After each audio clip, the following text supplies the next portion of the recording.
Did you not see the new Predator?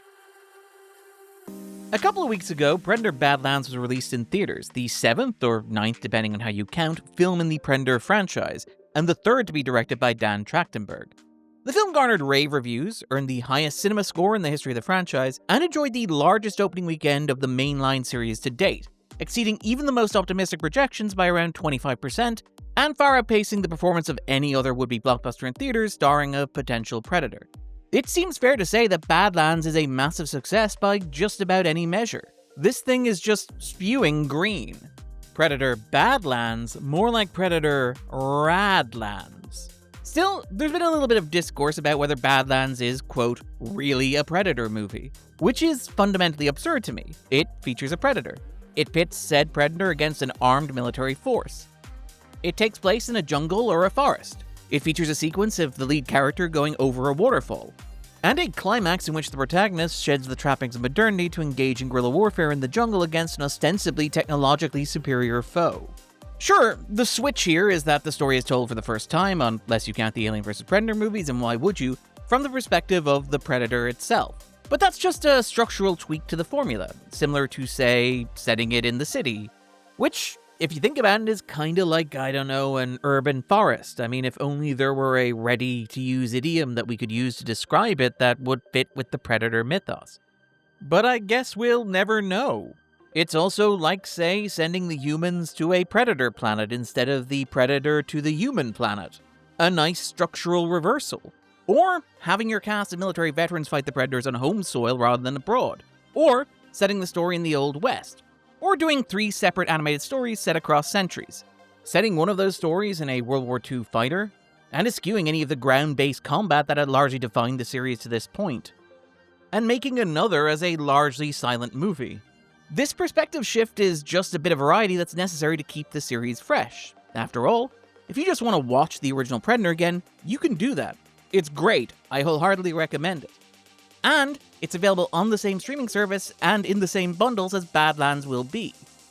The original Predator is maybe the perfect version of that movie, so it would be kinda pointless to just do lesser variations of the same thing over and over again, let alone 7 to 9 times depending on how you count. It's good to try new things. More major franchise films could afford to take these sorts of risks, such as making a movie without any human characters in it at all, with a lead who is an alien, and who does not speak English. Badlands is a big swing, and it's also, by any measure, commercially, critically, creatively, a home run. Now, I'm a movie guy, not a sports guy, but I think that metaphor tracks. Still, this discourse provides an interesting lens through which to look at Badlands, Tractenberg's Predator trilogy, and the larger Predator franchise as a whole. After the franchise seemingly spent decades in the creative wilderness, what is it that Trachtenberg gets about this series? How do movies like Prey, Killer of Killers, and Badlands build upon and expand the big thematic ideas of the Predator series as a whole? And why are they such a blast? Part of this is undoubtedly down to the fact that they are just fun action movies, the kind of Predator adventures that, by Trachtenberg's own admission, would have been concocted by 12-year-olds in the back of a carpool on the way to karate tournaments. Predator vs. Native American, Predator vs. Viking, Predator vs. Samurai, a story told from the Predator's perspective. These are just fun ideas for a franchise like this, and that's a large part of what makes these movies so charming. But there is also something deeper at work, and that's what we're going to talk about this week. This will involve talking about the ending of these movies, including Badlands, so if you want to go in completely blind, you can just turn around and come back anytime. Or if you have seen the movie or don't care too much about spoilers, you should just stick around.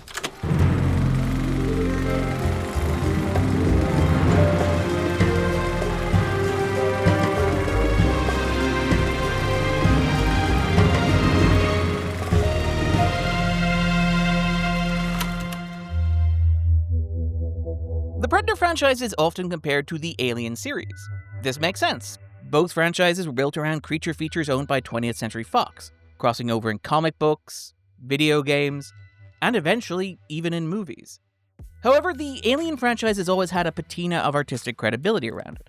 It has attracted auteur directors like Ridley Scott, James Cameron, David Fincher, and Jean-Pierre Jeunet, while in contrast, the Predator films have largely been overseen by vulgar auteurs like John McTiernan and Shane Black, or journeyman directors like Stephen Hopkins and Nimrod Antal. Indeed, there's a sense that the Alien vs. Predator movies are more embarrassing for the Alien franchise than for the Predator films. This is somewhat the text of the movies themselves, with the first Alien vs. Predator movie revealing that the alien queen has been chained and domesticated by the Predators, and effectively turned into a factory farm assembly line producing eggs en masse. The alien is transformed from an artisanal creature into an industrialized process. Given the relative states of the franchise, with it being more than a decade since the release of Predator 2, but Alien Resurrection still being relatively fresh in the consciousness, there's a strong sense that the Predator won the moment that it got the alien to show up on set. Although, to be honest, the alien probably should have realized the writing was on the wall when it showed up to set, and patron saint of vulgar auteurism, Paul W.S. Anderson, was sitting in the director's chair. In a broad sense, there's a feeling that the Alien films are a loftier form of horror, because they are more overtly about big ideas threaded through the series. There's a recurring emphasis on sexual violence. This is a movie about alien interspecies rape. That's it. That's scary. That's scary because it hits all of our buttons, all of our unresolved feelings about sexuality, all of them. These are stories about reproductive horror on a cosmic level, of children and parents and the existential struggle between them. Doesn't everyone want their parents dead? There's also anxiety about capitalism run amok. I don't know which species is worse. You don't see them bucking each other over for a goddamn percentage. And a recurring sense that maybe we should stop making Alien sequels. Do me a favor. Disconnect me. I could be reworked, but I'll never be top of the line again. I'd rather be nothing. Those last two preoccupations may not be entirely unrelated. These big themes remain remarkably consistent across the larger Alien franchise, which allows later installments to develop them in interesting and novel ways. In Ridley Scott's prequels, David is just as much a murderous offspring of humanity as the Xenomorph is, and his violence, which includes dosing drinks and spying on and perhaps even vivisecting sleeping women, is just as sexualized as that of the facehuggers. Is that how it's done? David is frustrated by his own inability to spawn offspring, to create anew. You are not allowed to create. Even a simple Jew. In fact, David seems a little frustrated that he has to work with existing intellectual property, somewhat trapped within a rather conventional Alien sequel, instead of getting to make his own weird science fiction biblical epic thing. You disturbed people, made people uncomfortable, so they made the following models with fewer complications. In Noah Hawley's recent Alien Earth TV show, these threads overlap, with a bunch of children trapped in adult bodies who were victimized in ways explicitly coded as sexual. I'm pregnant. What? Just can't do it. Sure you can. You're a good boy. This is a yes place, not a no place. Someone tries to take advantage of you, tries to hurt you, then no gives you power. It gives you power over your body, power over your life. Even the new creature designs in Alien Earth are explicitly sexual, from the flaccid penis leeches that ejaculate black sperm, to the fly that looks like a scrotum and an uncircumcised penis that ejaculates acid, to the literal tentacled one-eyed monster that forces itself into a given bodily orifice. The point of all this is that there is a clear thematic consistency that runs through the Alien franchise and can be neatly traced across various iterations of the series, even those with distinct viewpoints. As much as Ridley Scott's Alien arguably has more in common with his Blade Runner than it does with James Cameron's Aliens, or that James Cameron's Aliens shares more with his Terminator 2 than it does with David Fincher's Alien 3, or that David Fincher's Alien 3 is closer to his own 7 than it is to Jean-Pierre Jeunet's Alien Resurrection. They're still recognizably part of a larger, holistic franchise. Indeed, this thematic purity gives the individual films themselves a great deal of narrative freedom. The Alien franchise can support a slasher movie, a war film, a grim nihilistic meditation on how life is ultimately meaningless. We commit these bodies to the void with a glad heart. And whatever Alien Resurrection was. Who are you expecting? Santa Claus? Oh, French. That's what it is, it's French. The thematic underpinnings of the Alien franchise are so strong that the series can even include a movie where the titular alien does not actually appear. This provides a clear contrast with the Predator franchise, which doesn't have quite the same level of thematic cohesion across its multiple iterations. This may explain why, at least until Badlands, the Predator franchise has been much more conservative in terms of its narrative construction than the Alien series. Without a strong underlying thematic foundation to ground it, the Predator franchise often becomes a series of repeated plot points and narrative beats. You're one ugly motherfucker. If it bleeds, we can kill it. Which can impose something of a limitation on the kinds of stories that you can tell. Part of what makes Trachtenberg's 3 films so interesting is that they feel in some way like a conscious effort to build that connective tissue outwards, to look at the earlier films and figure out, what exactly is a Predator film? To be clear, none of this is to suggest that the original Predator is a particularly shallow or simplistic film. John McTiernan's Predator is a really clever piece of genre fiction, with a lot of heady ideas beneath its clean action filmmaking, its iconic handshakes, and its incredible one-liners. Knock, knock. A large part of this is down to the film's big genre shift. Predator begins as a war movie, the story of a team of special forces on a rescue mission in Central or South America. However, these men quickly discover that they are not in a war film. They are effectively in a slasher movie, facing a masked opponent who's picking out the cast one at a time, killing them in grotesque ways, making them scream.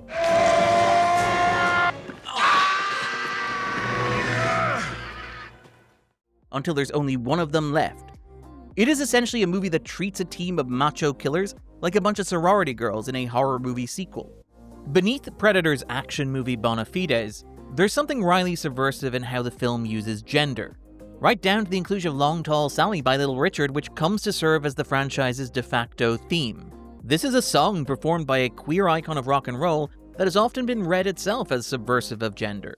Bald-headed Sally, who's built for speed and who's got everything that Uncle John needs, has long been read as a transvestite fantasy figure slipping and sliding through life's niches.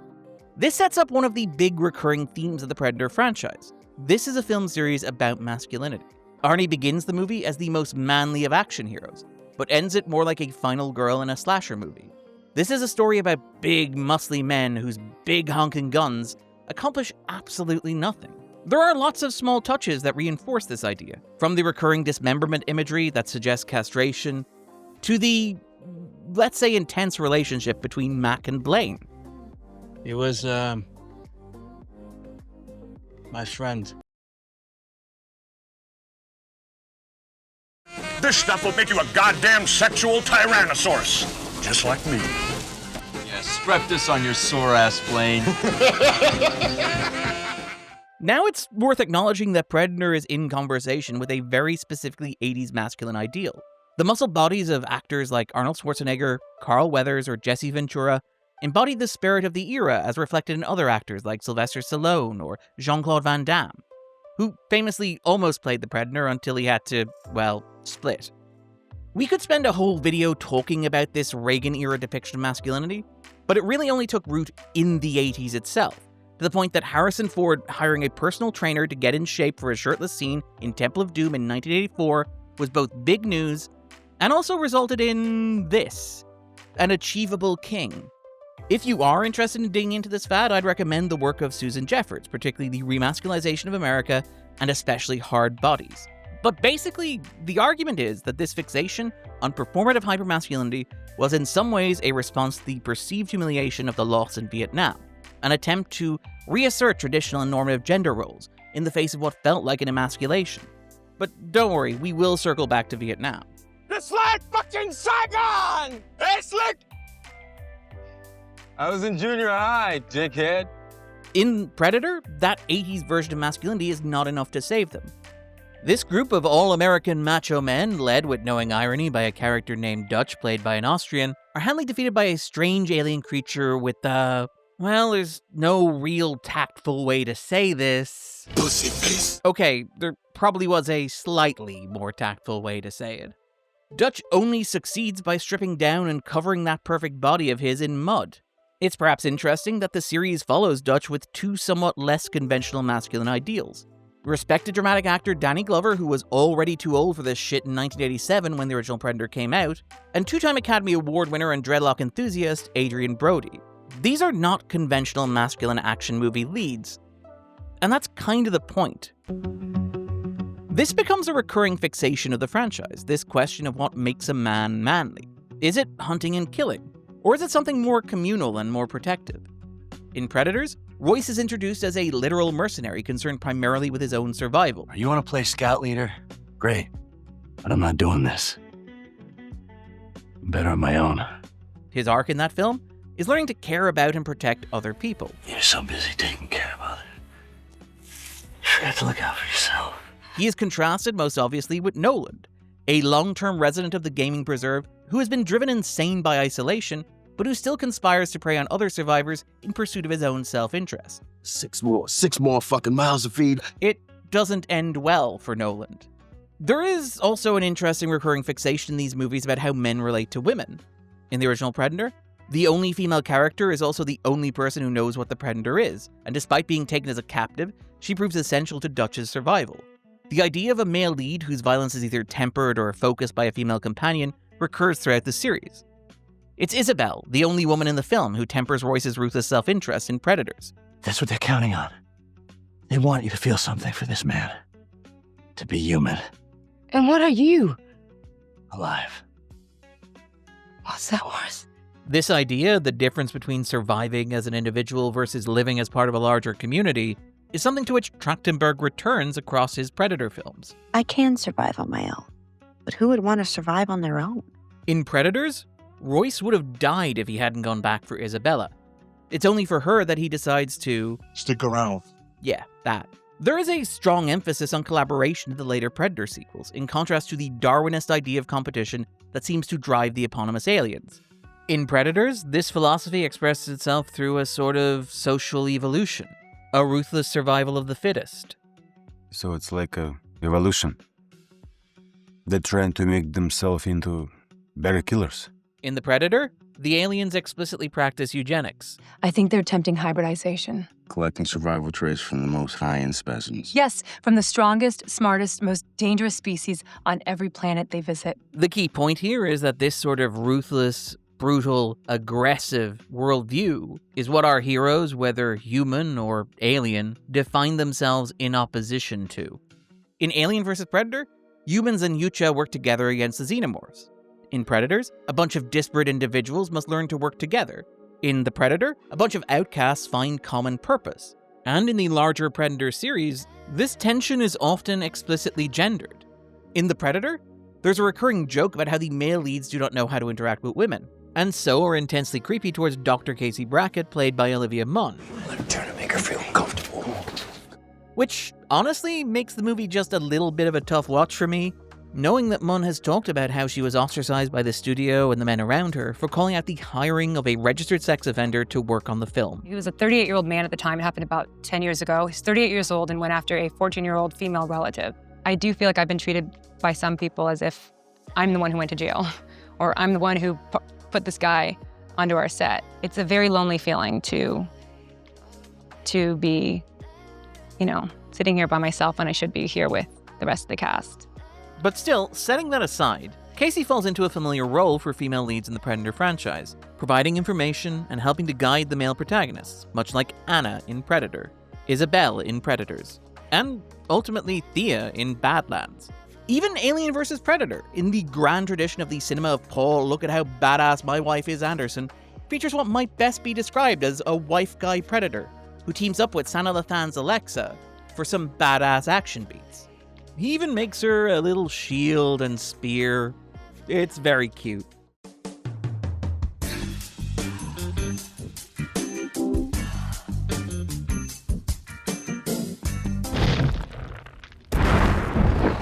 It's worth acknowledging, of course, that this is just an archetypal or stereotypical depiction of masculinity. It's possible for this analysis to absent-mindedly wander into what is effectively gender essentialism. And so, while the earlier Predator films tended to focus on male characters learning empathy from female characters, it's worth noting that Trachtenberg's first two Predator films both reverse that dynamic, with Naru learning the value of assistance from her brother. I had to carry you back. And Ursa learning to collaborate through appeals from John Torres. Are we friends now? So when Trachtenberg circles back to that male and female dynamic in Predator Badlands, it doesn't feel quite as essentialist as it might if he had just carried on the trend from the previous Predator movies. In this context, it's probably also notable that outside of Deck, his brother, and his father, Virtually every major character in Predator Badlands is female, to reinforce this thematic fixation on gender.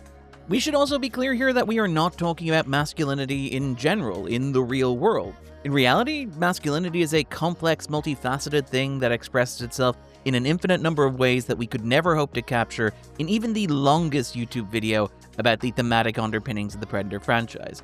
We're talking about masculinity as it exists in popular culture, particularly in terms of mainstream blockbuster cinema, how it's portrayed, how it's discussed, archetypes and stereotypes. And this also applies to the titular creature. Despite their, faces, the Predators feel like a parody of a particularly ruthless strain of masculinity, predicated on violence and murder. However, there is also a recurring suggestion that, for all their talk of honor, the Predators are dirty, rotten cheaters. After all, they tend to hunt prey that, logically, has no real chance against them.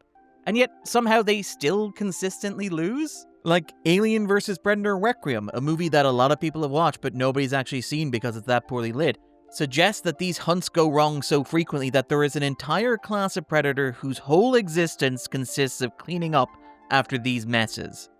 That is the basic premise of the film. We've talked about this before, but one of my big headcanons of the Predator franchise is that this isn't actually the entirety of their culture.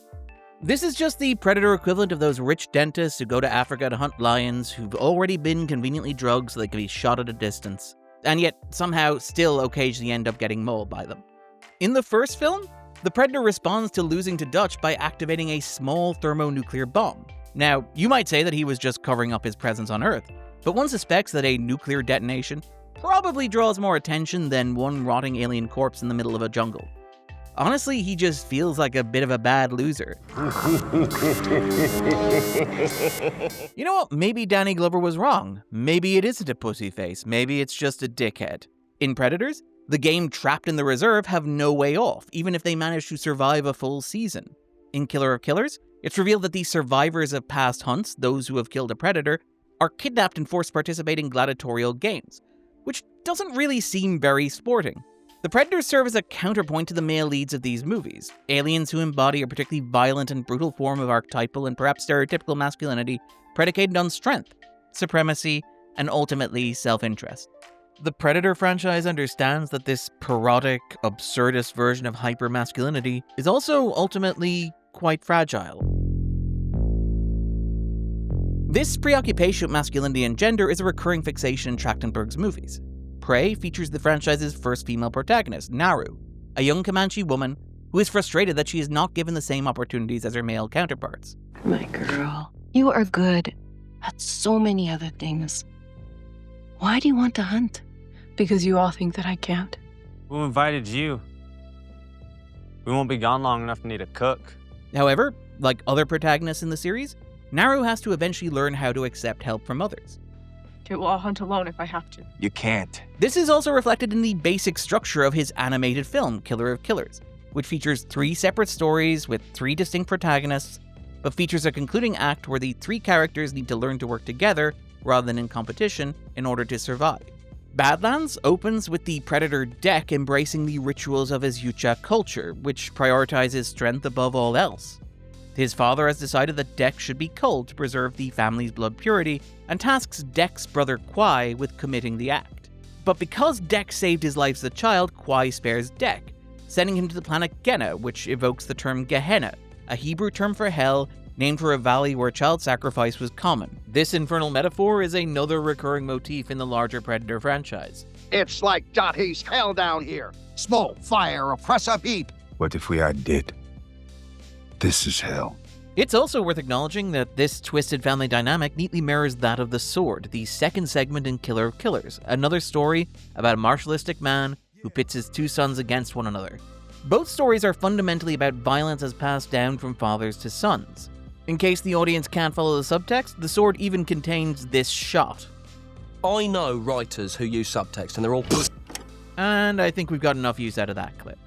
In Badlands, Dek has internalized the violent, self-interested masculinity of his father and brother, unable to see others as individuals. When he encounters a woman in the wild, a dismembered synthetic named Thea, played by Elle Fanning, he repeatedly refers to her as a tool, denying her autonomy and personhood.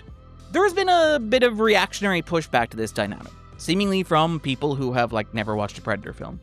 The franchise is full of stories about these sorts of masculine men who embody a certain sort of aggressive and violent masculinity, but then encounter a female character they initially dismiss who serves to soften them somewhat. Hell, Deck even ties up Thea and drags her through the jungle like Dutch and his team drag Anna. Although obviously C-3PO and Chewbacca in The Empire Strikes Back is a bigger frame of reference here. I guess you could say she's L-3PO. There's also a fair amount of Luke and Yoda in there, but frankly I don't have a load of puns to go with that one.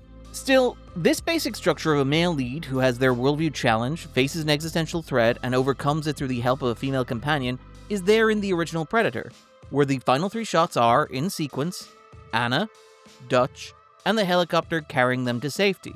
It's also there, to one degree or another, in Predators, The Predator, and even Alien vs. Predator. Just like in Predators, empathy is ultimately a survival skill. At the climax of Killer of Killers, 3 characters from 3 different time periods speaking 3 different languages learn that if they want to survive, they have to work together. There's even a meta element to this in Badlands. Film critic Roger Ebert famously argued, "The movies are like a machine that generates empathy." And Badlands puts that idea to the test, asking the audience to empathize with an alien who cannot speak English and has a distinctly inhuman face, and a robot. In doing so, it becomes a clever extrapolation of the series' larger themes. Building on the theme of cooperation that runs through these films, Tractenberg literalizes this idea in Badlands through a recurring visual narrative focus on separation. Deck is separated from his brother. The android Thea is separated from her sister Tessa. Bud is separated from her mother. The franchise's long-standing preoccupation with dismemberment becomes a visual metaphor for this idea. Thea is literally torn in half, separated from her own legs. Deck kills the bone bison by literally cutting it in half straight down the middle. However, Badlands insists that characters are quite literally stronger together. What makes the Kalisk, the creature that Deck is hunting, unkillable isn't strength or resilience. It's that it cannot be cut apart. When Deck chops off its tail, the tail grows back. When he chops off its head, it reattaches. The creature cannot be separated from itself. You could even say that it cannot be alienated from itself. However, given that it ends up fighting a Weyland-Yutani powerlifter, perhaps it can be alienzated. That's not even a word! And don't worry, we're going to circle back around to that. Along those lines, Thea's legs are useful even after they've been separated from her body. Disparate parts of a whole. As an aside, this is just good action movie filmmaking, with Trachtenberg using the film's action beats to communicate core themes and ideas. More broadly, there's a sense in which Trachtenberg is having a conversation about modern masculinity in much the same way that Predator was talking about 80s masculinity. In this context, it is perhaps worth acknowledging that 80s masculine ideal is back in fashion, perhaps even for similar reasons that we'll get to in a moment or two. There's also a growing concern about the type of masculinity that is being modeled for young boys, an anxiety rippling through contemporary pop culture. Trachtenberg is engaging with that idea, albeit abstractly. It's possible to read Badlands as a high-concept genre fiction take on the story of a young man being de-radicalized. At one point, Thea explains the metaphor of the wolf, or the alpha, to Deck. On Earth, there's a predator known as the wolf. They hunt in packs. Their leader is the alpha. Which feels like it's engaged with a certain strand of modern masculinity's fixation on the idea of being alpha. This warped concept of the alpha male, which incidentally has no real basis in scientific fact, is helpfully explained here by Eddie Murphy in Dr. Dolittle 2. Undoubtedly, the most credible argument ever advanced for this vision of alpha masculinity. Strongest male is called the alpha male. Now the alpha male is the big boss. He wants everybody to know he's the boss male. You have to be him. Thea just unpacks this idea by explaining what an alpha male actually means in the context of nature. The alpha isn't the wolf who kills the most. He is the one who best protects the pack. It's not a dominant, violent, or aggressive persona, but instead a role that comes with the social responsibility of protecting the larger pack. As much as certain quarters of the internet might accuse Trachtenberg of Disneyfying the Predator franchise, this idea of a hyper-macho male lead who finds that his archetypal version of masculinity is insufficient to meet the world in front of him is the thematic arc of the original Predator. This story of a rugged utilitarian individualist who comes to understand his obligation to others is the thematic arc of Predators. Trachtenberg is simply taking these core elements of the franchise and modernizing them just a little bit. So, Trachtenberg latches onto the Predator franchise as a film series about masculinity, and in particular the rejection of a sort of hyper-violent, toxic, and hyper-aggressive masculinity in favor of something more selfless and communal. It's actually a really clever hook for the series, and it feels like a nice counterpoint to the reproductive horror of the franchise's sibling series, Alien. Trachtenberg didn't introduce these themes to the series, but he did recognize and develop them. However, this isn't the only theme that Trachtenberg's movies have developed and expanded on from the original Predator. Predator is a Vietnam movie. I mean, it's not literally a Vietnam movie in the same way that, say, The Avengers is not literally a 9/11 movie.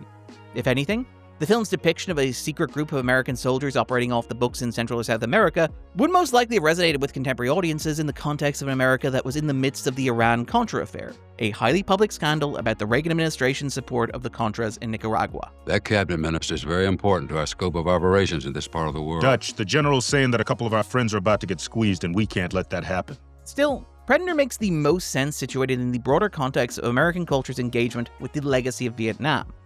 Unlike the Second World War, Vietnam was not a popular war.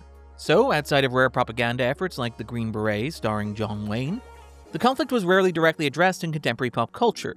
Even if audiences could feel it in the nastiness or the brutalism of revisionist westerns like The Wild Bunch or The Outlaw Josie Wales, I guess we all died a little on that damn war. Or in the bitterness of exploitation films centered around veterans like The Born Losers or The Hard Ride. Perhaps the closest the war came to the mainstream consciousness was through allegories in shows like MASH, which was technically set in the Korean War, but which obviously evokes something much closer to recent memory. Ever get the feeling there's a war going on? There's always a war going on. War is the world's favorite spectator sport. Or in the science fiction of Star Trek. Yanks? Fuck? Yankees. Coons. Communists. Parallel is almost too close, Captain. Ah yeah, that's the good stuff, taking us back to the good old days before Star Trek got all political. It wasn't until the mid to late 70s that, through the new Hollywood movement, studios began to make movies engaging with the collective trauma and horror of Vietnam. Films like Coming Home, The Deer Hunter, and Apocalypse Now. These movies engaged with the conflict directly and literally, focusing on the experience of soldiers both overseas and coming home from tours. This was towards the end of the new Hollywood era, as these more grounded depictions of modern life would give way to emerging blockbusters. These blockbusters also felt informed by Vietnam, whether consciously or otherwise. What is Jaws but the story of an island that sends its children across the ocean into the maw of an unstoppable killing machine while pretending that everything is business as usual? Jaws 2 doubles down on the metaphor by presenting Brody as a shell-shocked veteran, a hero who served his community but never quite came home. As Hollywood moved away from grounded reality and embraced fantasy, there emerged a certain kind of film that was like a restaging of Vietnam through the lens of fantasy. George Lucas's Star Wars is the story of a plucky guerrilla rebellion fighting an evil empire. Hell, the protagonist of the first Star Wars film is a farmer who becomes an insurgent after his family are burnt alive by an imperial force. And Lucas has been candid about how that was informed by Vietnam, to the point that he only made Star Wars because he couldn't make Apocalypse Now. I think we call those guys terrorists today. We call them Mujahideen, we call them Al-Qaeda. When I did it, they were Viet Cong. So were you thinking of that at the time? Yes. Oh yeah, that's the good stuff, taking us back to the good old days before Star Wars got all political. Star Wars kicked off a run of these movies into the 80s, which were saturated with Vietnam iconography. These were often stories of all-American heroes like blonde-haired Luke Skywalker, who found themselves drafted into a guerrilla war against a tactically, technologically, and/or numerically superior foe, often engaging the enemy in forests or jungles, crawling through tight spaces, with an embrace of primitive weaponry like bows and arrows or improvised explosives. Some of these films, such as Rambo First Blood Part 2 and Missing in Action, even literally send their heroes back into Vietnam to essentially get even for the perceived humiliation of the war. These were Vietnam stories, but often with American heroes put in the position of the Viet Cong. Rambo First Blood Part 2 perhaps distilled this sentiment into a single question. Do we get to win this time? Talking about Star Wars, Lucas gets at the paradox of these movies and how they tap into a fundamental tension about American identity. America's founding myth, which was about 200 years old at the time the Vietnam War came to an end, is that of a young nation of farmers and merchants rising up against the might of an imperial power. And the Vietnam War was an inverted version of that myth in which the Americans had cast themselves on the opposite side. We're fighting the largest empire in the world. Right. And we're just a bunch of hayseeds in coonskin hats that don't know nothing. That's right. And it was the same thing with the Vietnamese. Yep. The irony of that one is in both of those, the little guys won. As we talk about Predator, keep that paradox and that tension in mind. Predator came towards the end of this trend of restaged Vietnam movies. It arrived in the midst of a resurgence of the more traditional Vietnam movie, kickstarted by the 1-2 punch of Oliver Stone's Platoon and Stanley Kubrick's Full Metal Jacket. If anything, there were even more movies about the literal experience of the Vietnam War in this second wave, presumably because enough time had passed to afford pop culture the necessary distance. All of this is to say that it's very easy to read Predator, a film about an elite bunch of American soldiers lost in the jungle, in that specific context, and in conversation with these movies. The really interesting thing about Predator is the way that it blurs the boundaries of these kinds of movies and becomes a sort of meta-Vietnam movie. The opening scenes of Predator parallel the extraterrestrial arrival and the Americans. Both are shown arriving in a place where they shouldn't be, whether by helicopter or by spacecraft. Dutch and his team are as alien here as the eponymous monster. During the opening credits, Dutch notices locals standing on the opposite beach. Their inclusion at the start of the film serving to draw attention to their absence from the rest of it.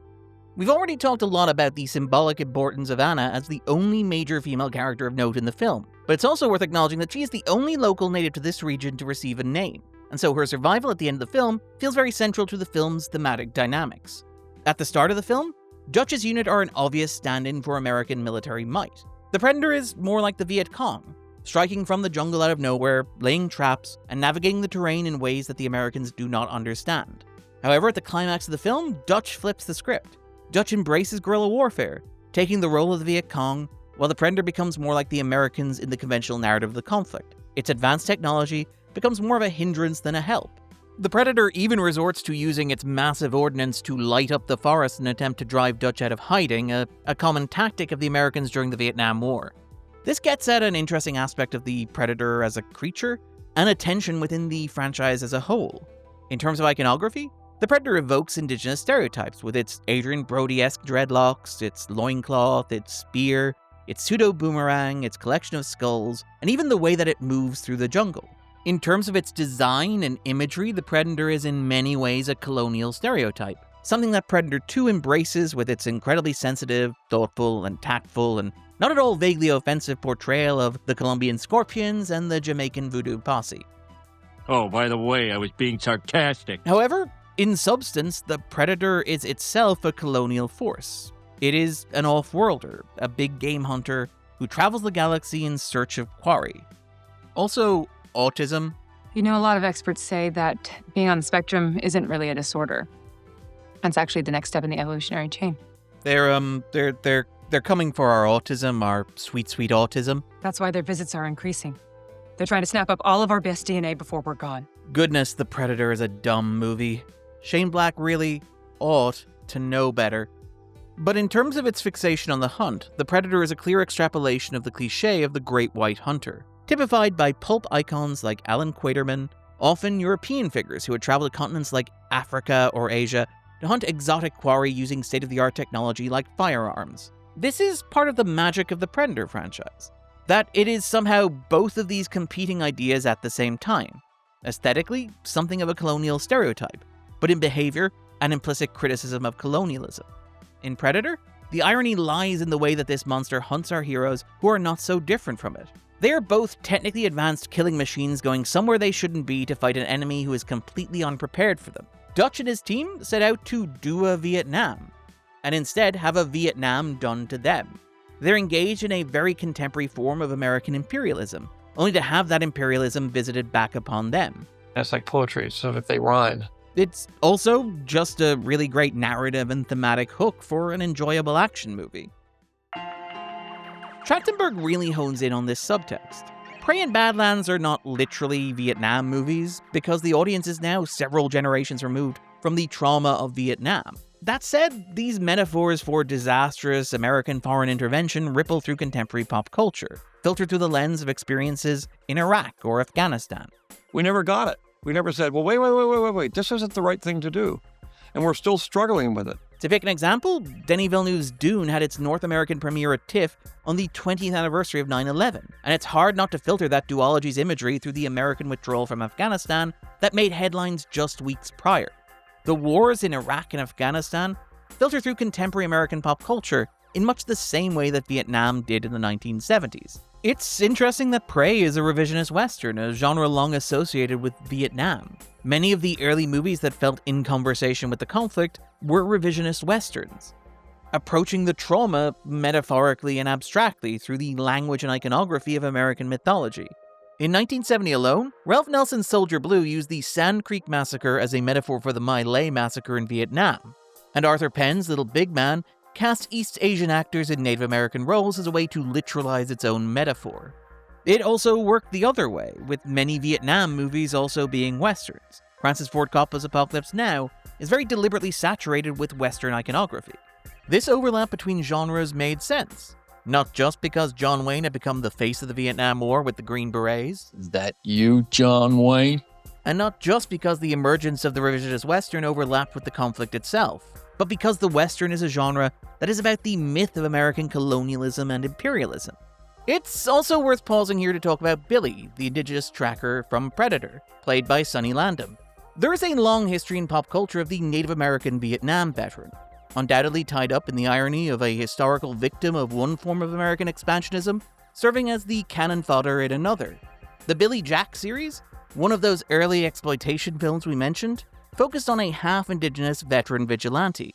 Billy is kinda central to Predator, but not quite. He is the only member of the team who seems cognizant of the creature.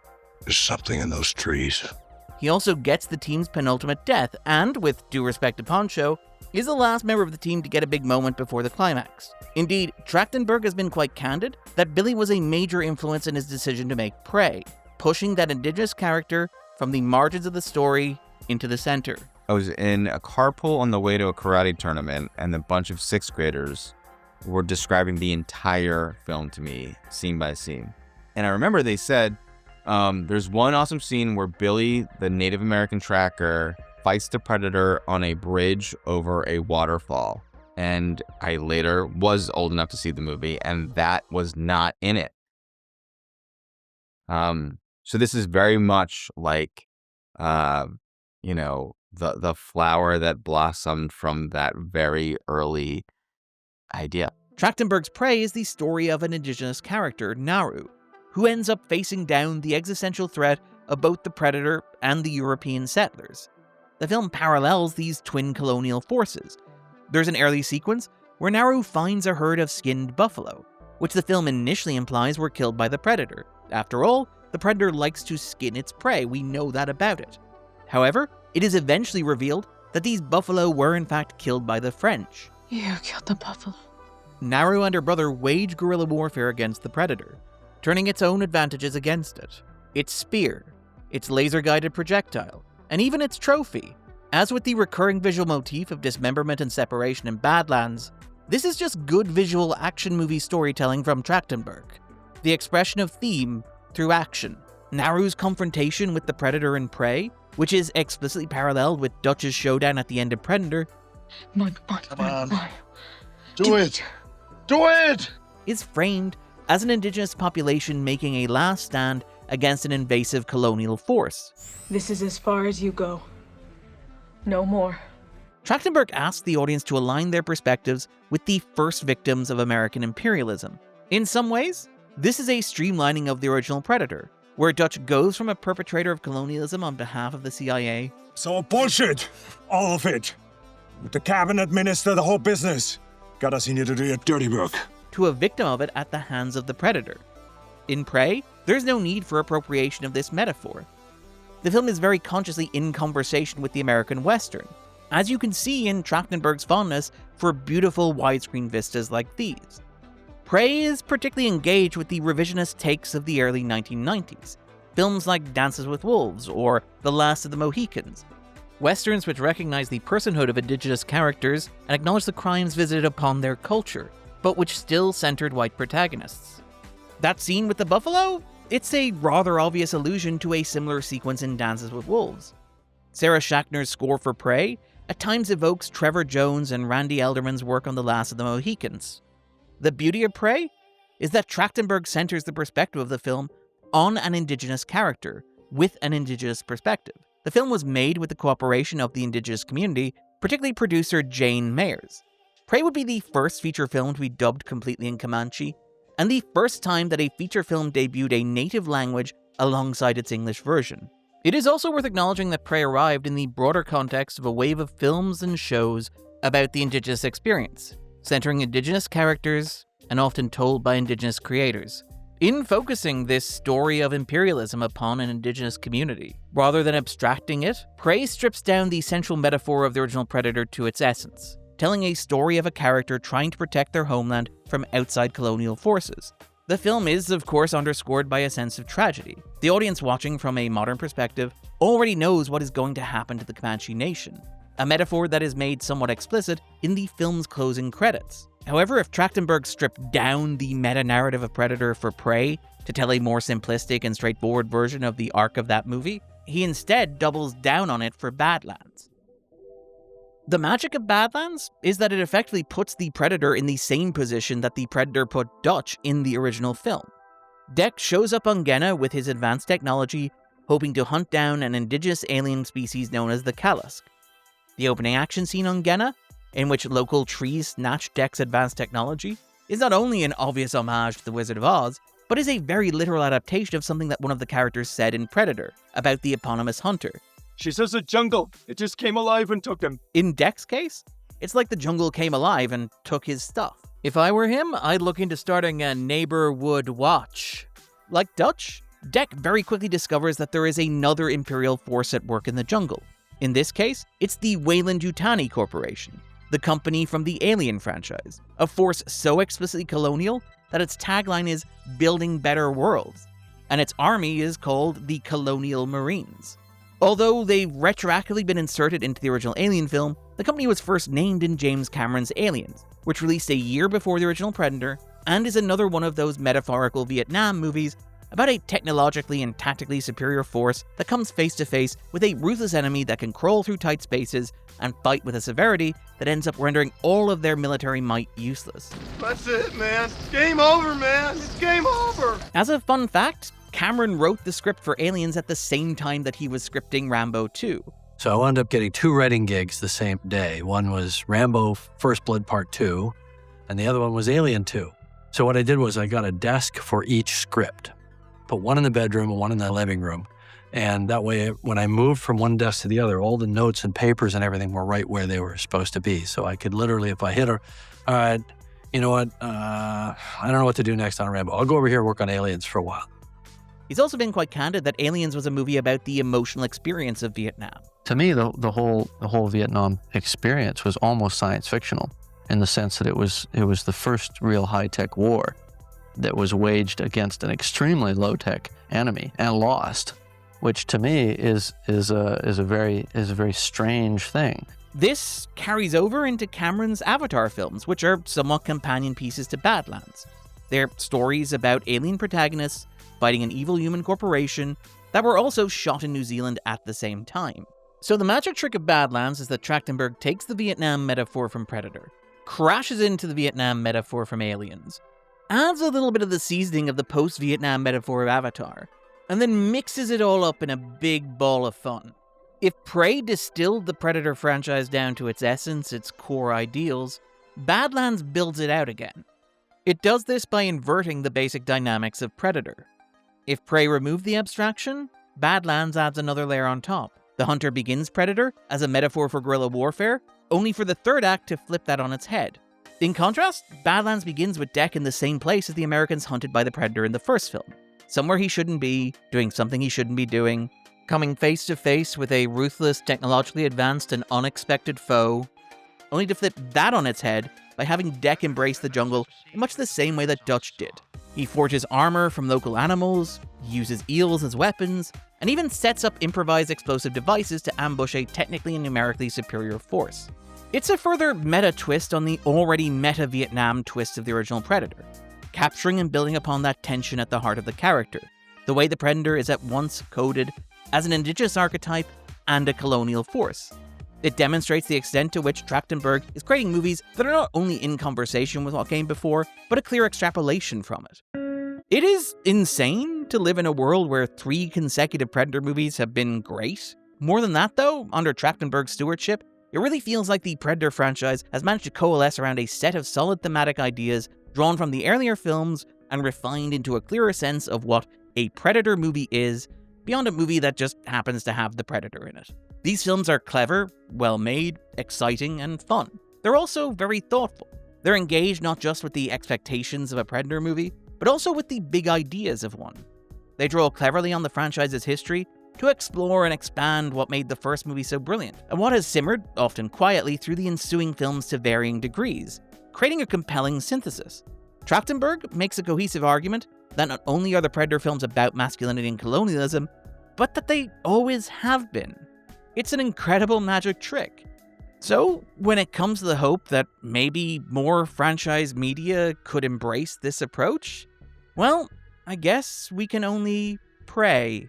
I've been Darren Mooney, and this was The Backdrop.